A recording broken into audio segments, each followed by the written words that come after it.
This series begins by showing a teenage boy named Anthony Lockwood who wants to carry out an exorcism mission with his partner, Lucy Carlyle, at Mrs. Hope's house in London. Lockwood and Lucy then meet Mrs. Hope, who seems a little doubtful of their abilities because they don't have any supervisors. Mrs. Hope explains to them that the disturbances from the ghosts in her house have become more persistent since her husband tragically passed away in the house. Since then, Mrs. Hope decided to move out and she intended to sell the house, so she hired the ghost hunters from Lockwood & Co. to remove the ghosts from her house. After explaining everything and handing over the key to the house to Lockwood, Mrs. Hope hurried to leave them because soon the curfew would be enforced. Upon entering Mrs. Hope's house, Lockwood sees the death glow on the stairs, while Lucy, who has a talent for listening to spirits, immediately hears Mr. Hope's screams as he fell down the stairs. Lockwood then reads a note from Mrs. Hope which indicates the appearance of a ghost in her house when her husband fell down the stairs. As they began their mission, Lucy heard knocking in the house, and the knocking suddenly stopped when they reached the top floor, indicating that the ghost had realized their presence in the house. They then entered the room at the far end and Lucy could feel the powerful spirit in the room. Lockwood then told Lucy to take the equipment and make a protective circle while he would check some of the other rooms in the house. Before leaving, Lockwood told Lucy that he forgot to bring the chains, so they had to use the iron filings for protection. Lucy rushes to the kitchen to get their gear, and when Lucy returns upstairs, she sees the death glow from the room. Lucy immediately called Lockwood, who was in another room, because the death glow was getting closer and closer to her, then turned into a female ghost. Lockwood then asked Lucy to communicate with the female ghost, but the female ghost suddenly went berserk and was about to attack Lucy, who almost fell down the stairs. The scene then switches to the past and shows Lucy being taken by her mother to a paranormal agency owned by a man named Jacobs. Because Lucy has a special talent for hearing the voices of the spirits, Jacobs immediately accepts Lucy as one of his apprentices, which consists of talented teenagers who have a talent like Lucy. Lucy is actually reluctant to become a ghost hunter and intends to live a life like a normal teenage girl, but her mother demands her to work and make money because Lucy comes from a poor family. After joining Jacob's paranormal agency, Lucy meets a girl named Nori and soon becomes close with Nori, who teaches her many things. Over the ensuing months, Lucy learned how to mix salt and magnesium in correct proportions, and how to scatter iron according to the likely power of the ghost. She also became adept at packing bags and checking torches, filling lamps and testing chains. In addition, Lucy also learned to use a rapier, a type of sword used for fighting ghosts. The steel in the blade and the silver point makes it the perfect weapon for the agents. Using a rapier, agents could thrust and strike at ghosts, driving them away and possibly causing them to temporarily dematerialize. After observing Lucy in every training and mission, Jacob soon discovered that while her talent allowed her to see the ghosts well enough, Lucy heard them better than everyone. One day, Jacobs assigns his apprentices, including Lucy and Nori, to carry out an exorcism mission at a hotel. With her special talent, Lucy successfully completes the mission and several others afterwards, earning her the honor of being the best paranormal agent in her hometown. A few weeks later, Nori tries to convince Lucy to go to London so that they can make more money by working for a much bigger and more famous paranormal agency than the one they are currently working for. However, Lucy rejects the idea and asks Nori to wait another year until they graduate. Lucy then promised Nori that they would leave their hometown and go to London to start a better life and make more money. Sometime later, Lucy, Nori, and several agents get an exorcism mission at Moorgate Mill. Later that evening, Lucy and the agents entered the mill, while Jacobs waited for them outside. Upon entering the place, Lucy immediately used her talent and detected the presence of a ghostly boy who didn't seem to be a type 1, which indicated that the ghost was stronger than they expected. Therefore, Lucy suggested to her colleagues that they report to Jacobs and devise another plan, since the ghost they were about to face was much stronger than they expected. However, one of the agents insisted on continuing with the mission and told Lucy to report to Jacobs, who was waiting for them outside. Lucy immediately informed Jacobs and suggested that Jacobs call all the agents to the place to help them. But Jacobs refused because Lucy couldn't define the type of ghost, so an annoyed Lucy went back inside to help her colleagues.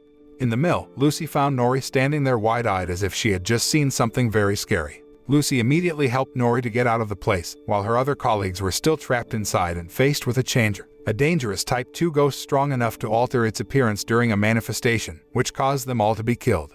Lucy tried to call for help from Jacobs, who appeared in the doorway, but Jacobs walked away, leaving her and Nori, who was ghost-locked. After the tragic incident that claimed the lives of the young agents, Jacobs lied in court, saying that he didn't get any reports from Lucy and didn't even hear Lucy screaming for help. But Lucy immediately denied this, as she had reported indications of a ghost stronger than type 1, even shouting for help to Jacobs, who appeared in the doorway. When Lucy gave evidence, she tried to describe the original unease she felt, but she was forced to admit that she detected nothing concrete, so the incident was declared to be a classic case of death by misadventure.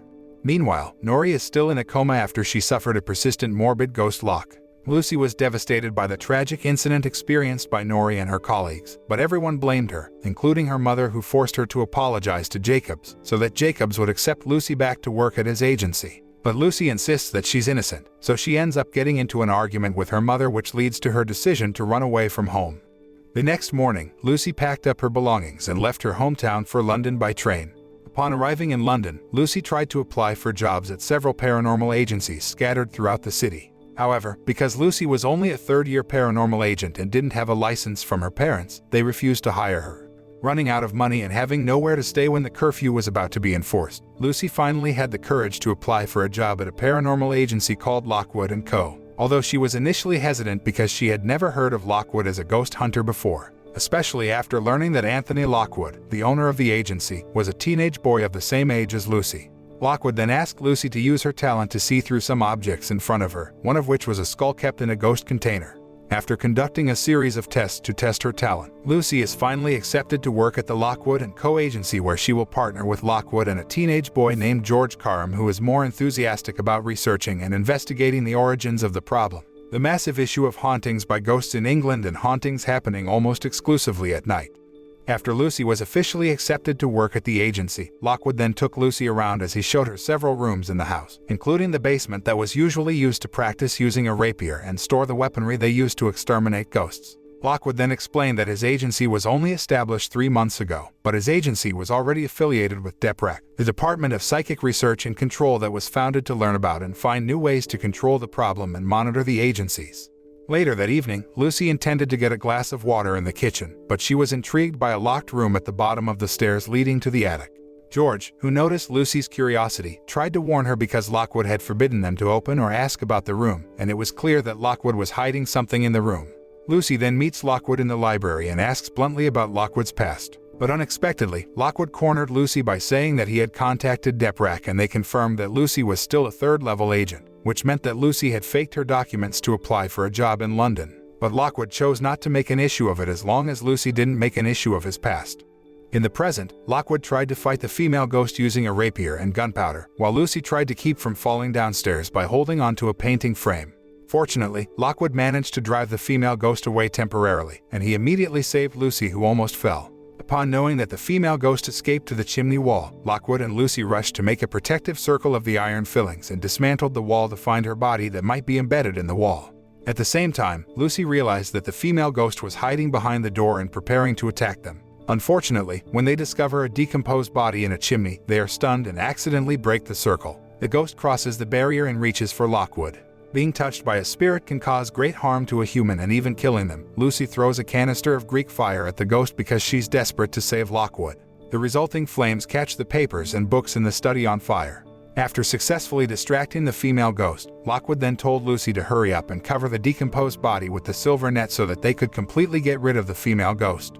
At the same time, Lucy had a vision of the female ghost begging to be released and also of the ring belonging to the female ghost, so Lucy was desperate to take the ring without Lockwood's knowledge. As the room started to burn, Lockwood immediately told Lucy to save herself by jumping from the second-floor balcony.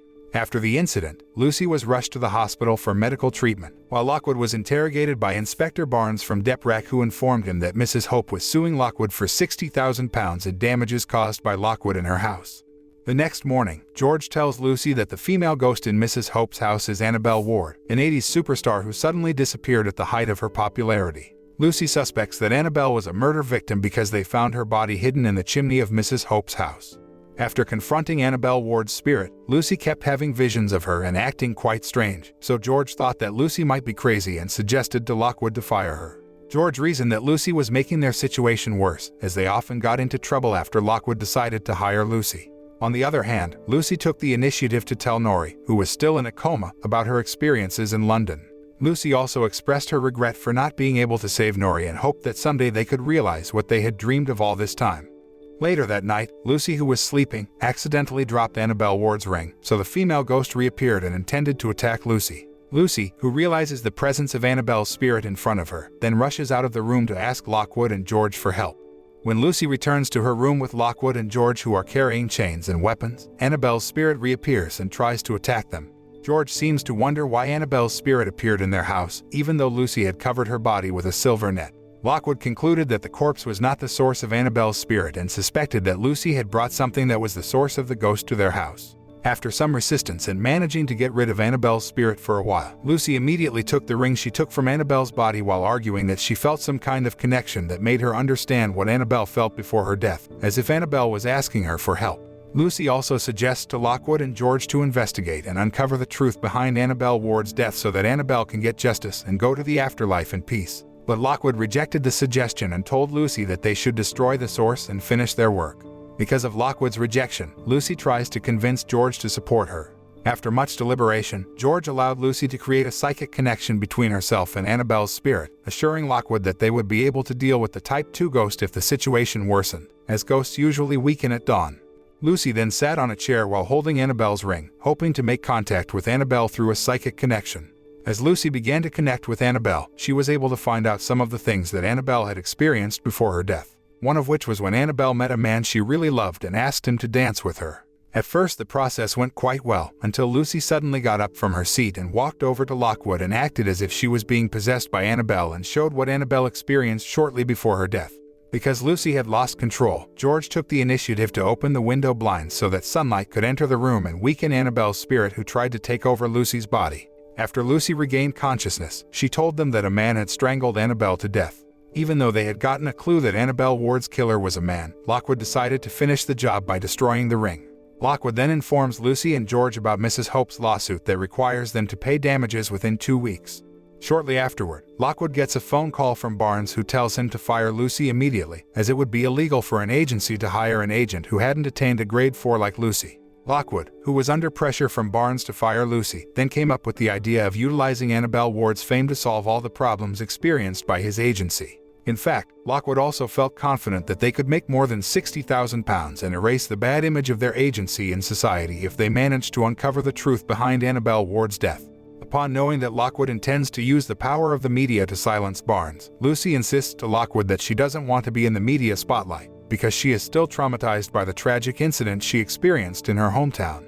Lockwood and his companions then visit the British archives to look for clues about Annabelle Ward through old newspapers, and they find that Hugo Blake, Annabelle's co-star in the play Hamlet, was a suspect in Annabelle's disappearance several years ago because of rumors that spread about the two being lovers. However, the police decided to acquit Blake of the charges because they didn't have enough evidence to put Blake in jail, especially since Annabelle Ward's body had not yet been found. In the middle of the investigation, Quill Kipps and a group of agents from the Fitz agency suddenly approached them. Kipps, who was a team supervisor at one of the top agencies in the country, then bragged about his prowess in front of Lockwood and his companions while insulting them for the incident that caused Lockwood and Co. to get a lawsuit from their client. Lucy soon realized that Lockwood and Kipps had been feuding for a long time, as Lockwood did not hesitate to point his rapier at Kipps. After leaving the library, Lockwood intends to take care of things by himself, so he tells George and Lucy to buy something for dinner. While enjoying pizza for their dinner, George revealed to Lucy that he used to work at the Fitz agency before he was fired for being too obsessed with the problem and questioning everything related to the problem. George, who was upset after they sacked him, stole a skull that was kept in a ghost container as compensation. Lucy seems surprised to learn that George once worked at the Fitz agency, and she then tells him about her friend who has the same thoughts as George about the problem.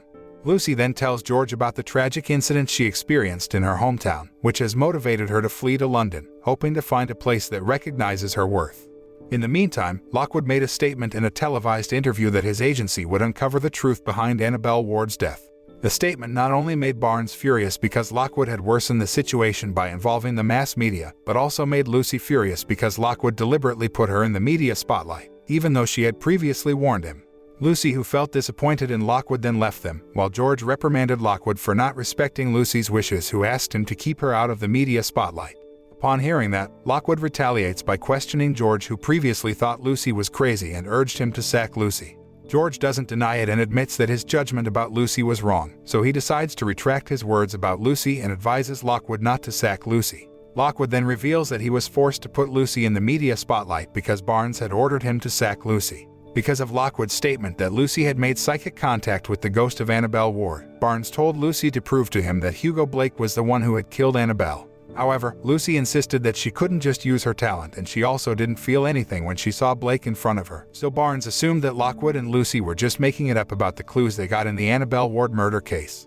Barnes then tells Lucy to return to her hometown while warning her about Lockwood, who is a fraudster who intends to take advantage of a vulnerable girl like Lucy. On the way home, Lucy suddenly orders the taxi driver to stop and rushes out of the taxi while telling Lockwood that she is resigning. Lockwood immediately chased Lucy and tried to explain everything. They got into an argument, before Lockwood finally apologized to Lucy and vowed that he would always tell her the truth as he begged Lucy to stay with him and George. After they make up, Lockwood then lights a flare because they are at Tyburn Gallows, which is the most haunted place in London. In the meantime, George, who is home alone, is smothered by an intruder who manages to break into their house. Soon after that, Lucy and Lockwood arrive to find the door locked from the inside. Upon knowing that something is wrong, they sneak in through one of the windows on the second floor and find the intruder, who seems to be looking for something in their house. Lockwood then told Lucy to save George, while he would confront the intruder. In the fight, Lockwood managed to injure the intruder with his rapier, but the intruder managed to turn the tables and was able to corner Lockwood. Meanwhile, Lucy finally discovers the whereabouts of George, who is being held in the basement, and rushes to free him, then go upstairs to help Lockwood face the intruder. Since Lockwood had the upper hand after getting help from Lucy and George, the intruder finally chose to escape by jumping from the window. Lockwood and George assumed that Blake had found out about Annabelle's ring and ordered someone to take the ring, which indicated that it was an evidence that could reveal the killer's identity. Lockwood is visibly upset to think that the intruder has managed to get Annabelle's ring, but Lucy then points out that she had previously taken the ring, so they still hold the most important piece of evidence in the Annabelle Ward murder case. The next day, George finds an engraving on the inside of Annabelle's ring that is thought to be the initials of the killer's name. However, Lockwood said that the initials only proved that Annabelle had a romantic relationship with the man whose initials were engraved on the inside of the ring, and in no way proved that the man was the killer. Since they have to pay the compensation money to Mrs. Hope immediately, Lockwood takes Lucy and George to a company called Fairfax Iron to get a job from the owner of the company, Sir John Fairfax, who secretly advertised in the newspaper because he needs the services of a paranormal agency. John tells Lockwood and his companions that he intends to sell his property, Cometcarry Hall, located in Berkshire. Since John didn't want to cause a scene that might make potential buyers cancel their intention to buy the property, he decided to use the services of a small independent agency like Lockwood & Co. so as not to attract attention. After John agreed to pay them the amount they had to pay Mrs. Hope, Lockwood and his companions rushed to prepare everything to do the job. George, who was in charge of collecting data, then informed his colleagues that Cometcarry Hall was once a satanic monastery of medieval devil worshippers and had claimed many lives, including the elite agents from the Fitz agency who had been sent several years ago and only left one survivor. Lucy then adds that there is no way they can overcome the attack from the ghosts at Cometcarry Hall without flares or explosives, as per John's request, who does not want them to damage his property. Lucy and George originally intended to resign from the job, but since they had no other way to keep the Lockwood & Co. agency afloat, they decided to continue working at Cometcarry Hall. Later that evening, Lucy received a phone call from Barnes asking her to leave Lockwood's house immediately. Through the phone call, Barnes also asked Lucy to tell Lockwood that he would come to Lockwood's house to brief him on his new supervisor. Upon arrival in Berkshire, Lockwood and his colleagues were picked up by Ellie, Sir John's personal assistant who used to be an agent. Lockwood, who realized that Ellie was in pain, asked about her condition. Ellie only replied that her old wound was recurring and immediately told them to rush to the car because John was waiting for them at Cometcarry Hall.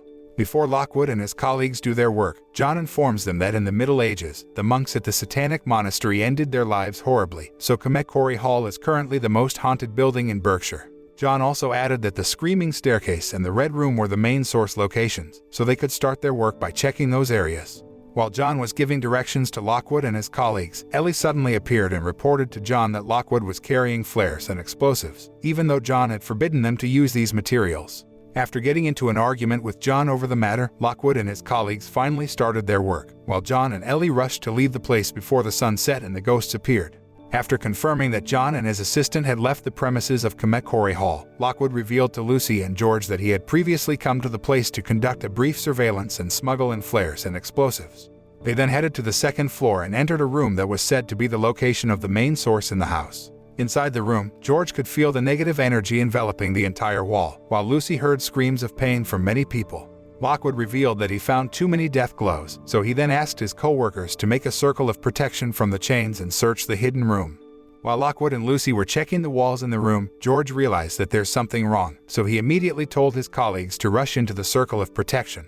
Shortly afterward, the ceiling in the room began to ooze blood splatters which gradually spread to fill the entire side of the ceiling.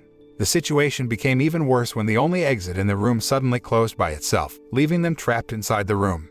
Lockwood tried to calm his colleagues down as he told Lucy to find the hidden room behind the wall before the room filled with blood that could harm them. After breaking through the wall, Lucy finally found a door that led them to a secret passage behind the wall. George thinks that they have just faced a new kind of Type 2 that is much stronger than usual, but Lockwood doesn't seem to agree with George and thinks that someone is testing them. At the same time, George realized that the room temperature in the location they were currently in was dropping quite drastically, which indicated that the location of the main source was not a room covered in blood. Since it was not possible for them to return to the room, Lockwood and his colleagues decided to move forward along the secret passage, until they finally met the ghost of Sam Pandy, an agent who was killed during a mission at Comet Hall several years ago. When Sam suddenly disappears, they realize that ahead of them might be the location of the main source. When they go further, they find a staircase leading underground and assume that it is the actual haunted screaming staircase. After descending the stairs, they found the ruins of a demonic monastery and realized that it was the location where the monks ended their lives. In the ruins, they also found a well and Sam Pandy's body near the well. But unexpectedly, the ghosts of the monks immediately appeared and prepared to attack them. When Lockwood and George tried to fight back by attacking the ghosts with a rapier, Lucy was entangled by the ghosts, which then made her unconsciously walk towards the well and intend to jump into the well. Fortunately, Lockwood and George soon realized this and immediately saved Lucy. After regaining her consciousness, Lucy informed her colleagues that the bodies of the monks were in the well, so Lockwood then rushed to use a grenade to destroy the bodies. After successfully getting rid of the monks' ghosts, Lockwood showed an old photo of John and Annabelle to his colleagues, which indicated that John and Annabelle had known each other. Lockwood assumed that John was the man who had a secret love affair with Annabelle and concluded that John was the one who had killed Annabelle and hidden her body in the chimney.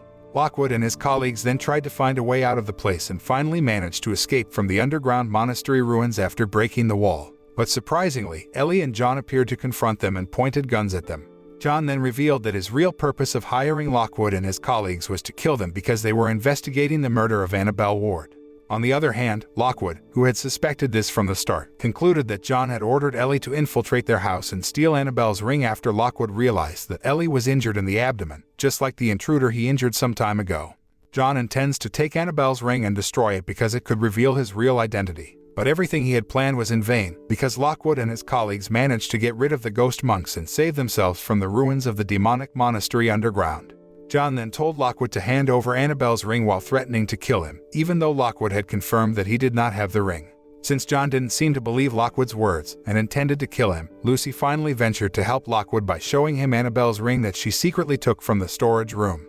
However, instead of giving the ring to John, Lucy freed Annabelle's spirit and allowed her to take revenge on John, who had cruelly killed her. Without further ado, Annabelle immediately took revenge on John by killing him. Afterward, Annabelle then approached Lucy as if to thank Lucy for helping her to get her revenge. On the other hand, Ellie, who saw her employer being killed by a ghost in a horrible way, then tried to escape from that place. But at the same time, the DEPRAC agents had already arrived and immediately arrested Ellie. Not only that, Barnes also ordered his men to arrest Lockwood and his colleagues for conducting an unlicensed psychical investigation in direct violation of a DEPRAC ruling. Lockwood tried to defend himself by saying that John was the one who had killed Annabelle Ward and intended to kill them for trying to uncover the truth behind Annabelle's death. George then confirmed Lockwood's statement by showing an old photo of John and Annabelle to Barnes while emphasizing that the job was a trap for them from the start. George also added that Ellie was also there when John confessed that he was the one who had killed Annabelle and asked Barnes to interrogate Ellie about it. But Barnes didn't seem to believe the words of Lockwood and his colleagues, so he then told Kipps to lock them in the van. From inside the van, Lockwood and his colleagues saw Barnes, who seemed to be having a serious conversation with the deputy commissioner who had bothered to come to Berkshire so early in the morning to deal with the problems at Comet Hall. They suspected that something was wrong, especially after Barnes made them sign a letter of agreement given by the deputy commissioner. The agreement stated that Lockwood and co. would be released from all lawsuits as long as they were willing to keep the incident related to Sir John Fairfax at Comet Hall a secret. Lockwood initially refused to sign the agreement, as he intended to reveal the truth behind Annabelle Ward's death to the public through the mass media. However, they eventually agreed to keep the truth about the deaths of Sir John Fairfax and Annabelle Ward a secret and signed the agreement. A few days later, Lockwood and his colleagues attended Sam Pandy's funeral and met Penelope Fitz, the chairwoman of Fitz Agency, who is also the daughter of Marissa Fitz, one of the two scientists who discovered the problem and the original founder of Fitz Agency. Penelope expressed her gratitude to Lockwood and his colleagues for finding Sam Pandy's body so that his family could give Sam a proper burial. Penelope pointed out that her mother was the only survivor of the first psychic investigation conducted at Kamekory Hall and that she always felt guilty about the tragic incident that killed her teammates a few years ago. Lucy seems surprised when Penelope greets them, especially when Penelope suggests that she knows each of their names, while Lockwood thinks they've gone one step further by getting Penelope Fitt's attention.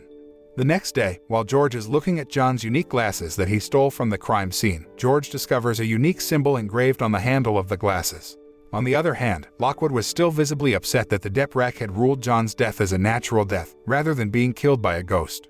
Lockwood then gives Lucy a 4th grade certificate for her efforts because they are able to uncover the truth behind Annabelle Ward's death. Lucy seems happy that she finally got a 4th grade certificate, although at the same time, she also doubts the validity of the certificate because Lockwood signed it.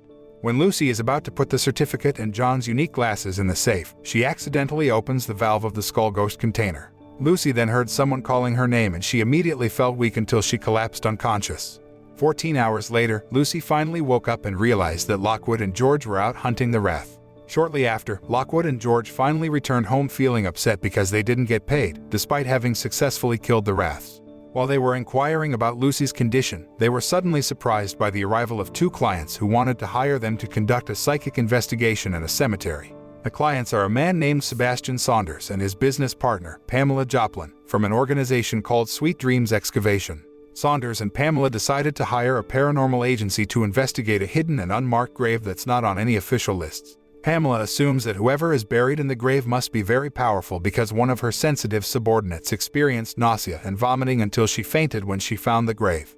Instead of being horrified that they might be facing the dangerous unidentified Type 2, Lockwood was excited and willing to accept the job. Upon arriving at the cemetery, Lockwood and his colleagues rushed to start their work, even though Saunders' men refused to help them as they wanted to make sure it was safe first. Lucy and George went straight to do their task of investigating the tomb, while Lockwood checked the surroundings to make sure there were no ghosts that could potentially disrupt their work. While investigating the tomb, George discovers that the coffin is made of iron, so he and Lockwood immediately realize the irregularity as the tomb is thought to have been dug about 100 years before the problem phenomenon began. At the same time, Lucy loses focus because she hears noises like the buzzing of flies that annoy her and also the sound of someone calling her name. When they managed to open the vault, they found a skeleton with a hole in its skull and also a strange round mirror that made George lose his focus. Lockwood immediately acted quickly by resuscitating George and telling Lucy to secure the skeleton with a silver net. After Lockwood and his colleagues secured the old tomb, Pamela and Saunders' men arrived at the place to do their job, while Lucy finally found out that the voice that kept calling her name came from the skull that was kept in the ghost container. While George is briefing Pamela about the body and the relic they found in the old tomb, George suddenly slips and accidentally uncovers the silver net covering the body. At the same time, a strong wind suddenly appeared and the ghost finally appeared and prepared to attack everyone in the place. Upon seeing that, Lucy immediately ran and threw her rapier at the ghost, while George then took the silver net and covered the body in the old tomb again to get rid of the ghost. After securing the situation, Lucy hurriedly left the cemetery, ignoring her colleagues who were still there. Upon arriving home, Lucy headed straight to the basement and discovered that the skull in the ghost container was actually talking to her, which indicated that the skull was a very dangerous Type 3 ghost. The skull tells Lucy that Lockwood has a secret behind the door and he promises to reveal the secret to Lucy if she frees him from the container. On the other hand, Lockwood and George finally arrive home, but they get into an argument because George intends to investigate the mirror, while Lockwood chooses to leave the rest to Saunders and his men because their work has been completed and they have also been paid according to the agreement. In the midst of the argument, Lucy appears with the ghost container and tells them that the skull inside the container has just spoken to her in a real conversation, which indicates that Lucy has powers like Marissa Fitz who can communicate with ghosts verbally. After listening to Lucy's explanation, George chose to leave to do his research on the mirror, while Lockwood seemed annoyed that Lucy had mentioned the restricted room in his house. Lockwood even threatens to sack Lucy if Lucy insists on finding out about the secrets in the room. Sometime later, when Lockwood is treating Lucy from accidentally slashing her wrist with a rapier, Lockwood reveals that he was orphaned at the age of 6. Lockwood tells Lucy that he doesn't like talking about his dark past while hoping that Lucy can understand him because the secret in the room relates to his past which is too painful for him to talk about with anyone. Upon learning that, Lucy finally understood why Lockwood had forbidden them from finding out about the room. Lockwood also told Lucy that he believed Lucy about her conversation with the skull in the ghost container because from the beginning, Lockwood believed that Lucy had a very special talent. Lucy then tells Lockwood about the death prophecy made by the skull and intends to discuss it with George. However, they don't find George anywhere, as George has already solved the clue about the mirror and rushes off to the cemetery to find another clues. Upon arrival at the cemetery, George met with Barnes, who told him that the mirror had been stolen a few hours ago and Barnes had ordered Kipps and his team to investigate the disappearance of the mirror that was allegedly the source of the ghost. One of Kip's colleagues named Bobby Vernon told Barnes that the corpse was that of a brewery owner who was killed by his workers, which explains the amateurish and hastily dug grave. Kipps added that the mirror was probably a personal item that was treasured enough to be his source. However, George confidently denies Bobby's explanation and informs them that the corpse is Edmund Bickerstaff, a dodgy Victorian doctor with secret links to the occult, and the missing mirror is a valuable relic for some ruthless people because it must have tremendous power that they can use for evil. Upon learning that, Barnes ordered Lockwood and Co. and the Kipps team to work together to find the mirror and catch the thief, but Lockwood and Kipps instead bet against each other to get the mirror and made a deal to get rid of whoever lost the bet. The next day, Lockwood and his colleagues investigate the scene of the crime and conclude that the mirror was stolen by the relic man, who may be working with an agent after they find a badge known to belong to the Tendy agency. Lockwood then told George to find all the information about Bickerstaff at the British Archives, while he and Lucy would continue investigating the crime scene to find clues about the thief. In the midst of their investigation, they find the body of an agent named Danny Clough dumped in a canal near the cemetery. Lockwood concludes that Danny was working with someone to steal the mirror and that it was probably Danny who was killed by his partner. However, Barnes assumed that the mirror had, somehow, influenced Danny to take his own life, as forensics found no sign that Danny was killed by someone. While George goes to the library to look for information on Bickerstaff, Lockwood and Lucy go to meet one of Lockwood's acquaintances, a woman named Flo Bones who works as a relic hunter on the Thames. Lockwood offers to help Flo sell the relics she has collected at a high price, as long as Flo is willing to give them information about Danny Clough.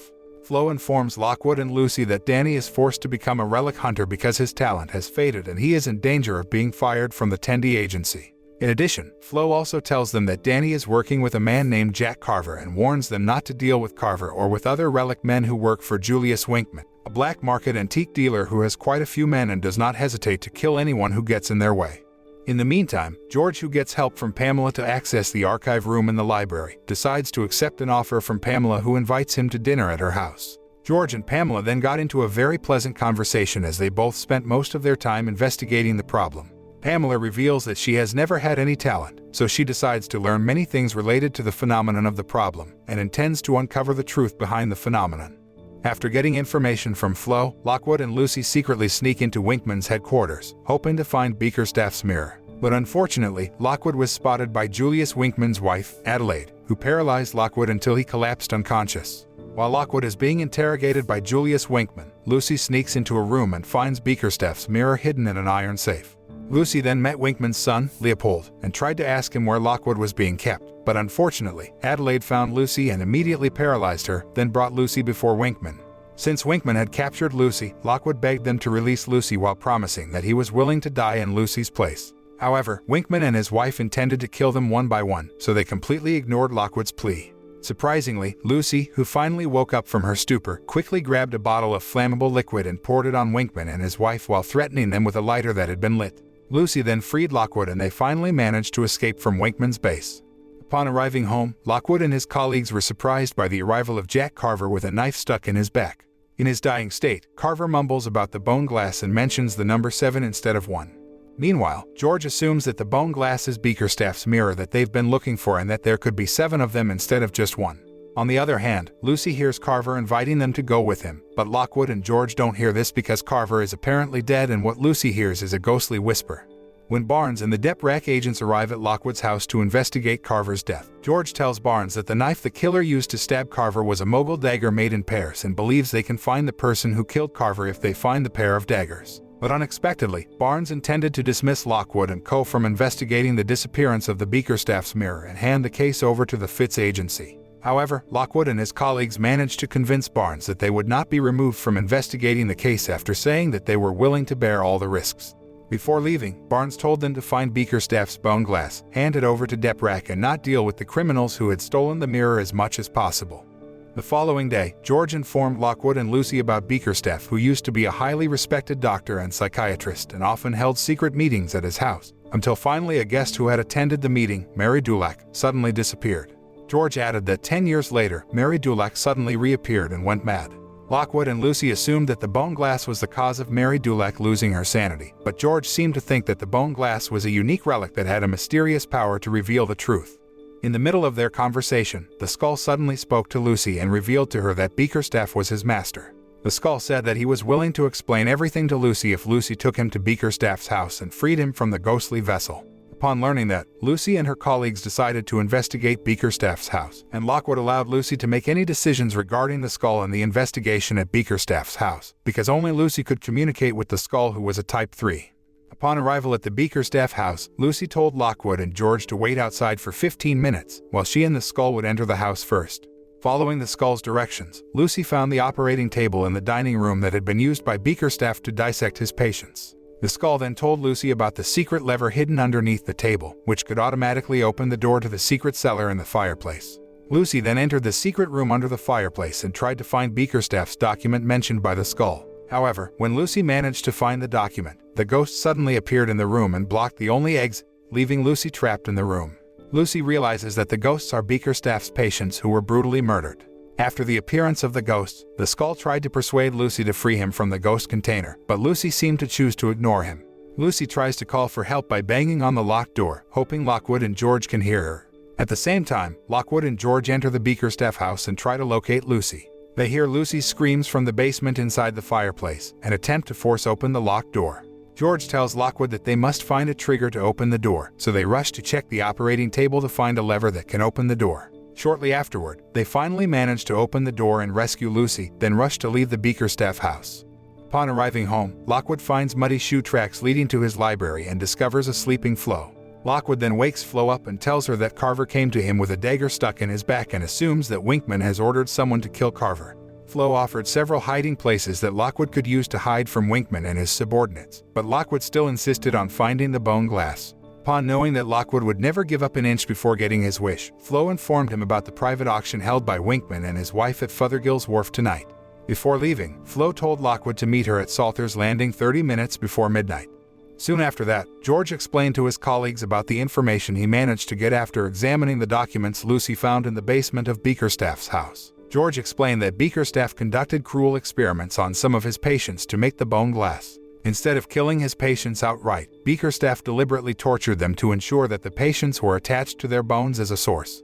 George then showed a picture of the bone glass with 7 ghosts surrounding the object and deduced that the number 7 referred to by Carver was not 7 mirrors, but 7 people who had been sacrificed by Bickerstaff to make the bone glass.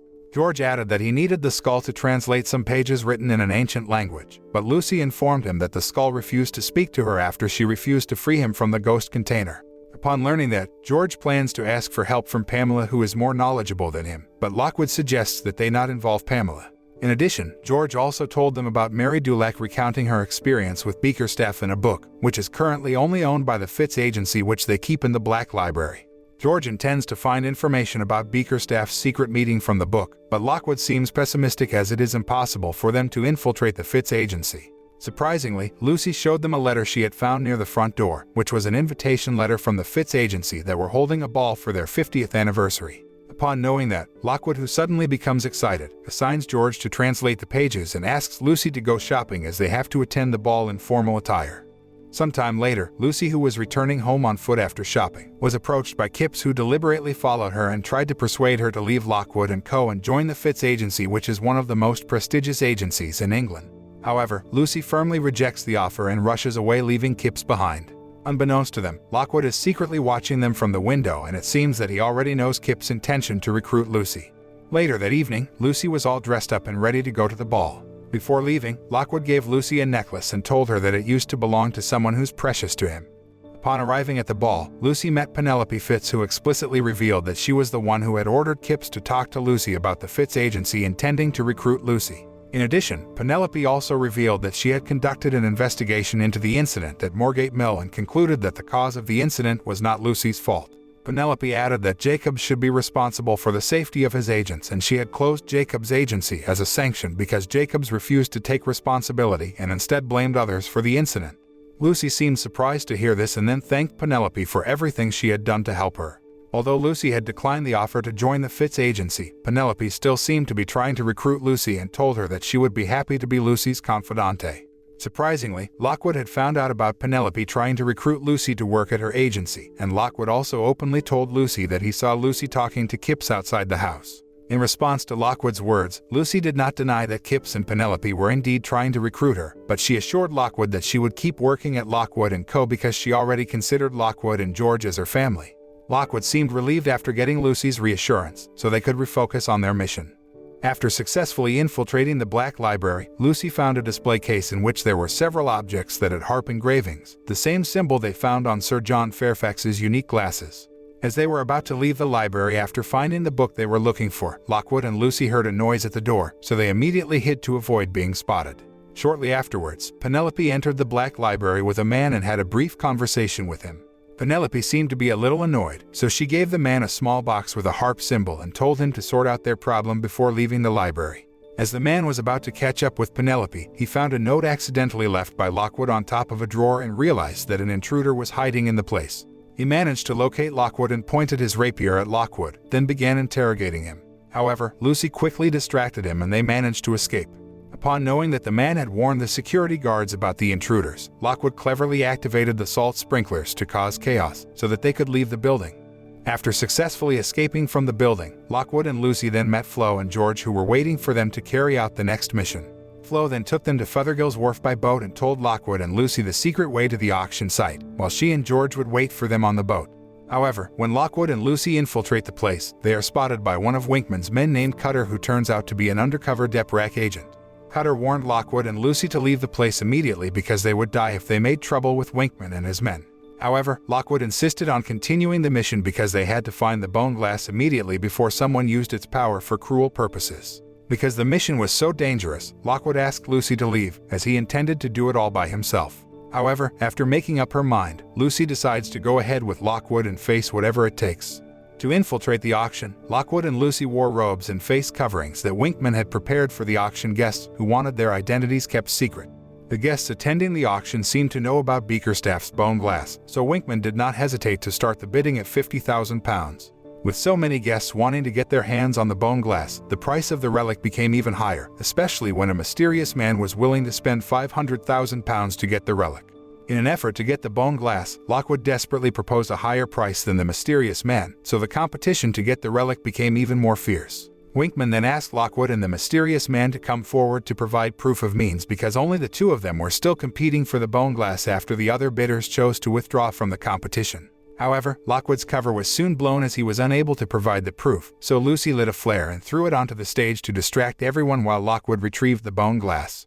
Amidst the chaos, Lockwood managed to get his hands on the bone glass and some pretty valuable relics, then hurriedly left the auction room with Lucy. Unfortunately, Winkman and his men managed to discover their whereabouts, and Winkman realizes that Cutter knows Lockwood and Lucy from his signs, although Cutter denies that he knows them. Winkman then orders Cutter to kill Lockwood and Lucy to prove that he is not a traitor, but unexpectedly, Cutter helps Lockwood and Lucy to escape while he fights Winkman's men. Although they managed to escape from Winkman, thanks to Cutter's help, Lockwood felt very guilty for Cutter because Cutter eventually had to die to save them.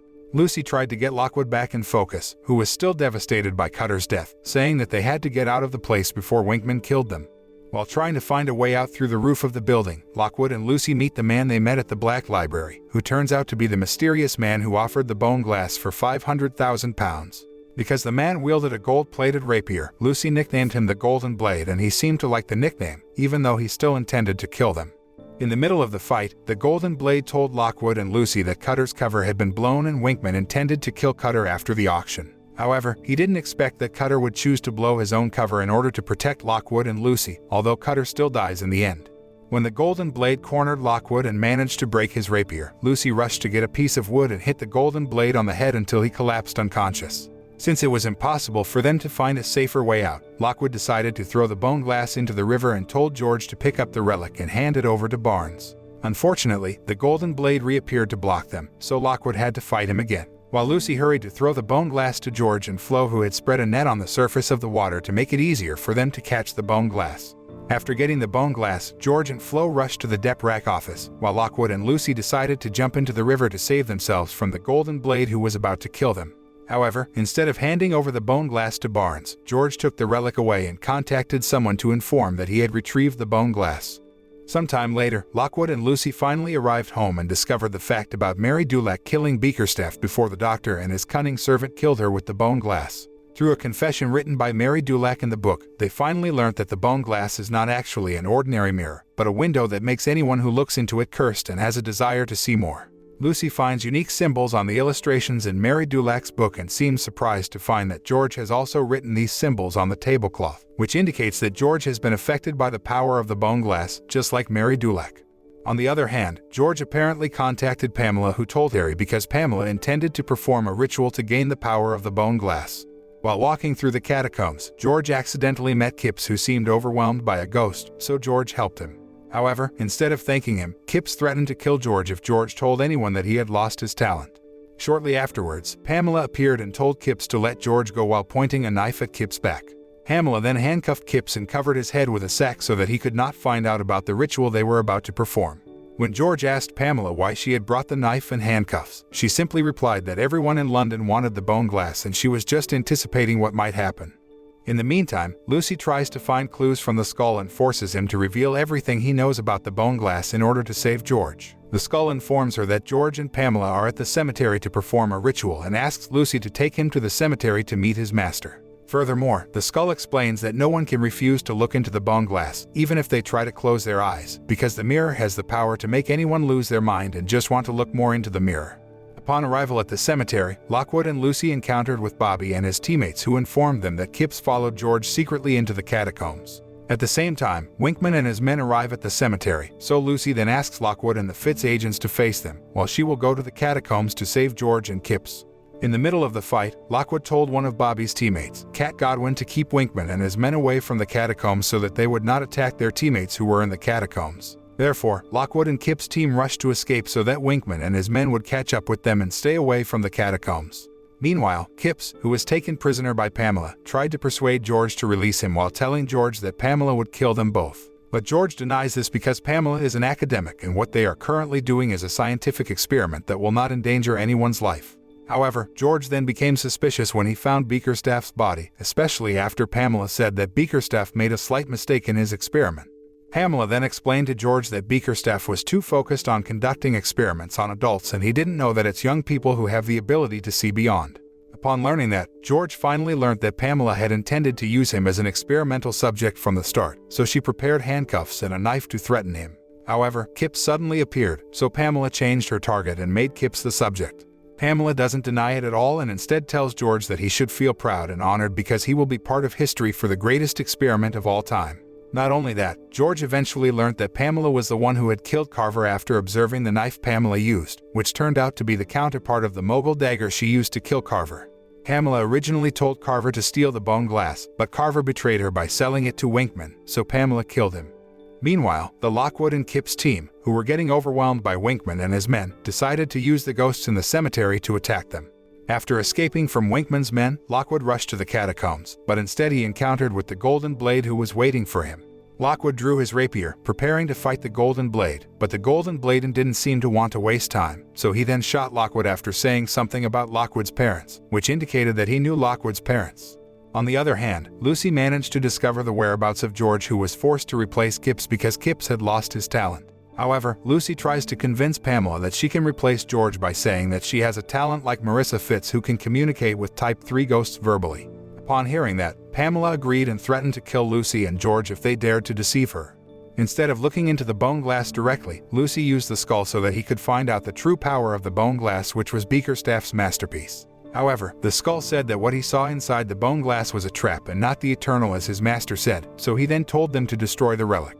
Upon seeing Lucy, who suddenly lost consciousness due to the bone glass' immense power, George immediately took the initiative to drop the relic and cause the mirror to crack.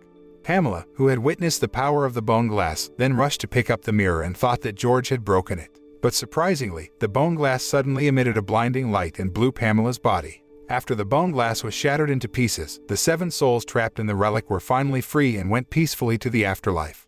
However, Lucy and George were not necessarily relieved because Bickerstaff's spirit suddenly appeared after the explosion made the silver net covering his body exposed. Bickerstaff managed to lock Lucy and George up so that they could not escape and could only resign themselves to their deaths. But fortunately, Lockwood appeared in time and immediately attacked Bickerstaff's spirit, so Lucy had the opportunity to take the silver net to cover Bickerstaff's body, and they managed to get rid of the ghost. The next day, Lockwood decided to keep the golden blade a secret when Barnes interrogated him, and he also chose to reconcile with Kipps and forget about their bet, especially after he learned that Kipps' talent had faded.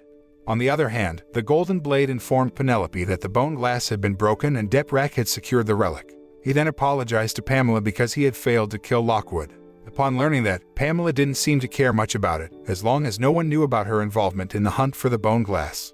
The series ends with Lockwood telling Lucy and George that the person who shot him was the golden blade. Lockwood added that the golden blade was not part of the Fitz agency, and he mentioned his parents by saying their deaths were insignificant. Therefore, Lockwood intended to investigate about the golden blade if he had fully recovered. In addition, Lockwood also decided to reveal his past to Lucy and George by inviting them to enter the restricted room in his house. The moral that we can learn from this series is that friends are the family you choose, and best friends are the people in your life who make you laugh louder, smile brighter, and make your life better.